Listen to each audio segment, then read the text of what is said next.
A mediação, ela é entendida como um processo autocompositivo, segundo o qual as partes em disputa buscam o auxílio de um terceiro ou de terceiros a resolver aquele conflito e buscar uma composição.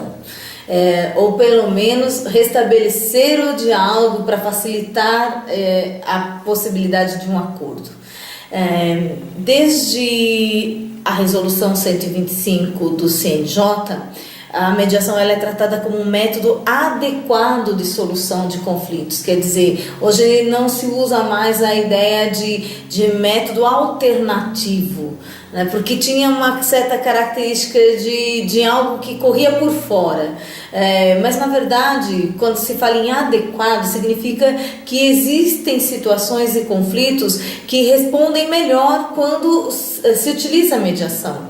E existem outros métodos adequados, inclusive o próprio processo judicial, que dependendo da situação, ele é indicado. Então, entendendo a mediação como um método adequado de solução de conflitos, fica mais fácil para trabalhar a mediação.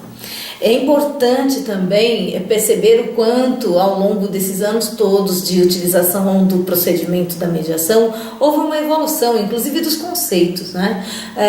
Antes se começava uma sessão de mediação dizendo que para que o acordo fosse possível ou viável, cada um tinha que ceder um pouco. Na verdade, isso hoje é ultrapassado, que é a chamada barganha posicional. Quer dizer, toma lá da cá, você cede aqui, eu cedo lá. A ideia da mediação não é mais essa, né? De que cada um tem que ceder um pouco para chegar a um acordo. Aliás, a ideia da mediação nem é propriamente chegar a um acordo, mas buscar um restabelecimento do diálogo, da comunicação, para entender aquele conflito e administrá-lo. Se o acordo for viável e se for bom para ambos, ele será feito. Se não, pelo menos houve essa possibilidade de uma conversa num ambiente em que a imparcialidade prevalece. E aqui nós temos uma outra situação diferente em relação a conceitos. É comum, e a gente ainda lê muito a respeito disso, de dizer que esse terceiro, o mediador, ele é alguém neutro.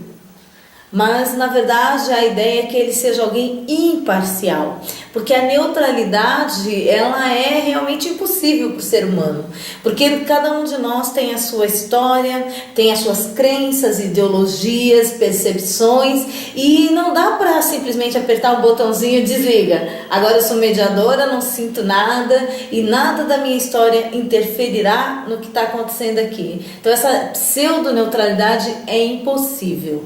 O que é possível é a imparcialidade, porque eu sabendo da versão das partes e me conhecendo, e por isso o autoconhecimento é fundamental para o mediador, eu conseguirei trabalhar aquelas questões que as partes trazem de forma adequada e de forma imparcial.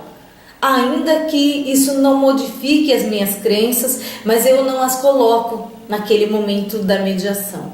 Então isso é fundamental de perceber essa evolução de ideias e de conceitos e que tem consequências práticas, porque a exigência até dessa neutralidade gerava um desconforto muito grande para a atuação do mediador, porque era comum um mediador comentar: olha, eu não consegui ser neutro.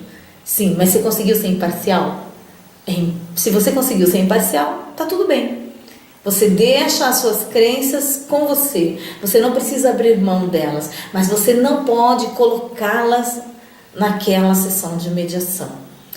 Então, isso é fundamental.